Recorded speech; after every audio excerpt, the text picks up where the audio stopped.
Hey, happy every day. Sharon Horne-Ellstrom here, also known as Pajama Grandma. Day 185 yes, doing one thing a day that makes us happy. It's day 185 of this year. And every day this year, I decided I was going to do one thing that I consciously would actually pay attention to, that makes me happy. So I grabbed this little journal book, do one thing every day that makes you happy, up at the cabin last summer, and said, I'm going to do that. I'm going to do that every single day. And if I'm going to do it every day, why not hold myself accountable? Hop on Facebook Live and share it with you, because wouldn't it be awesome if you could do one thing every day to make yourself happy too? So today we've got a sayings day, and it says, handy dandy magnifying glass, a thing of beauty is a joy forever. John Keats, of course, said this. And then it's got blank lines and check boxes, and it says 4 things I'm going to read to you that we should think about, that we've experienced, that we still get delighted about. We still experience the beauty and the joy of that beauty, even though that beauty may have long since faded. Because let's be honest, beauty fades, wrinkles come, bodies change, people change, beautiful situations and relationships change, but the beauty of that original relationship, that experience, that never leaves us. We can keep that with us forever. That's what memories are, right?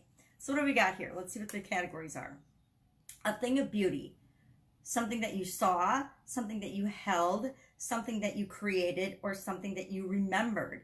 And I will share mine just for the fun of it, because I already did it, because I was thinking about, as beautiful as things are, I mean, we all know somebody that was a beautiful person in high school, or a beautiful teenager, or a really handsome person, and then maybe something happened. Maybe they got in an accident. Maybe they have scars. Maybe they have scars.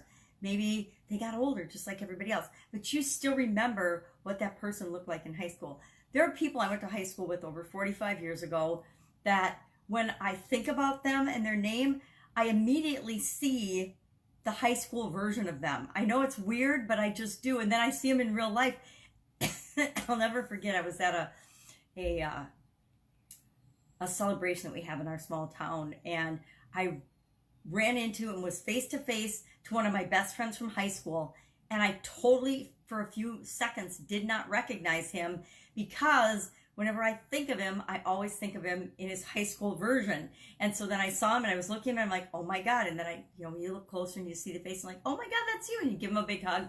But it was that instant of, who is this person? And then realizing that I wasn't recognizing, because I was appreciating his former beauty and not his current beauty, right? So I put down, for what I saw, anything in nature. Anything in nature I see, I love and I think is fantastic. I can think a grain of sand, a leaf, the ocean, a waterfall, a rainbow, the sky, the clouds, the grass, the trees, the flowers, the mushrooms, the animals. Anything in nature I see, and it immediately sticks with me as being beautiful. Things that I've held. Babies, of course, are the top of the list, holding babies.